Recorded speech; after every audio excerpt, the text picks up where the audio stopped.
Welcome back to the county seat. Our guest today is Governor Gary Herbert. We're here to talk about Utah's energy policy. And Governor, welcome and thank you for joining us on the county seat. Well, thank you. I'm honored to be here, Chad. This is a pretty extensive document that takes a lot of different perspectives.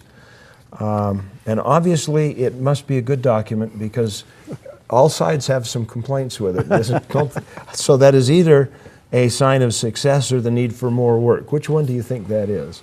Well, I think it's been a very extensive work. It's taken us over a year to do it. We've used some of the best minds on energy throughout the state of Utah, academia, practical practitioners, people in energy, environmental groups and interests. We've had public hearings, and over a year period of time, in assimilating all that information, that's what's produced the document. So I think it's a very balanced and practical approach to energy, and for the first time in Utah's history, we have a 10-year plan on energy development in our state. Yes, as a matter of fact, a week or so ago, you were out at the at a cleanup day by one of the oil providers here in the state, and you had mentioned that you thought it was better than the national plan on energy.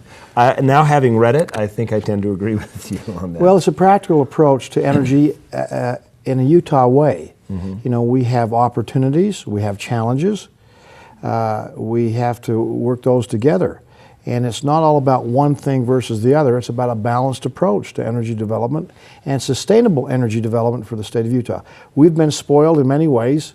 We've had low cost per kilowatt hour for electrical generation, for example, probably the fourth lowest cost, I think, in the nation.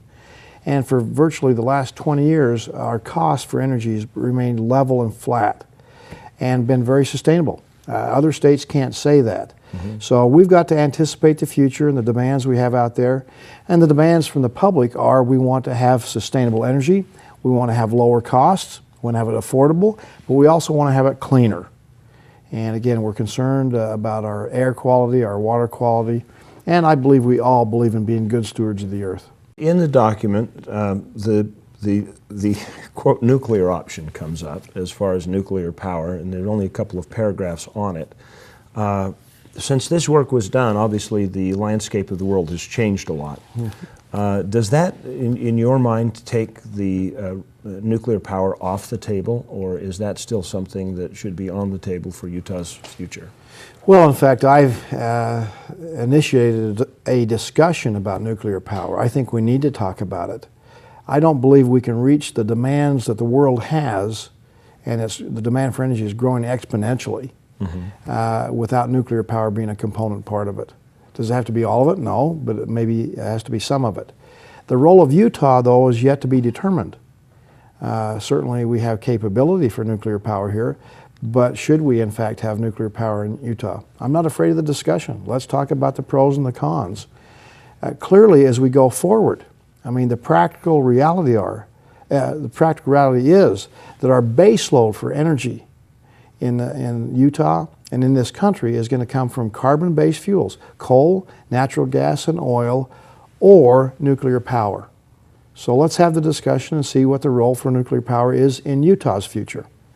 That makes sense. Obviously, fuel for nuclear power is something that's abundant here in the state, and so we do have a lot of uranium, and we have a uranium industry down in the Four Corners area of Utah that's again growing. Again, the demand for uranium around the country and around the world is growing now, and so again, let's have the discussion.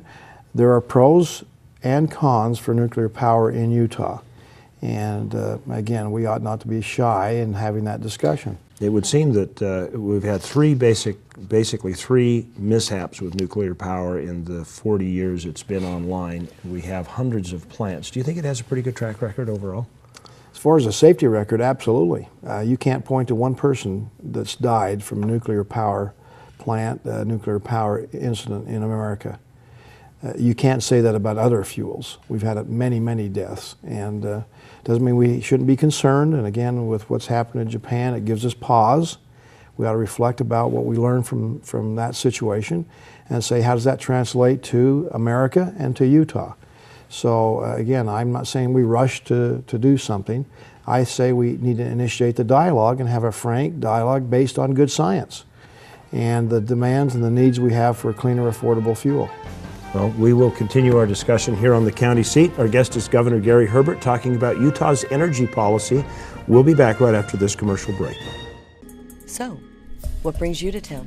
What brings anyone to St. George? A couple rounds of golf, a little relaxation. What is that all? Is there more?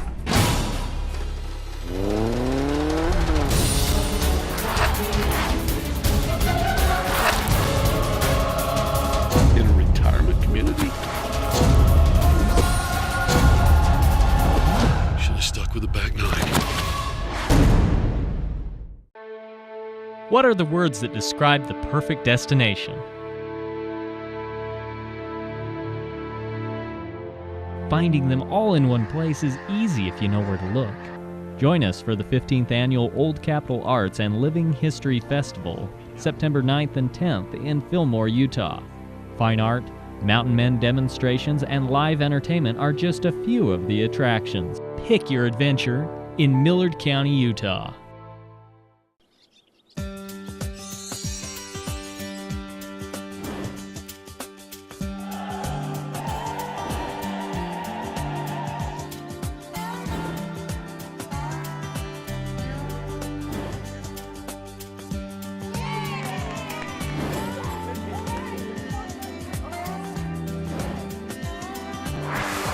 Come discover Logan, Utah.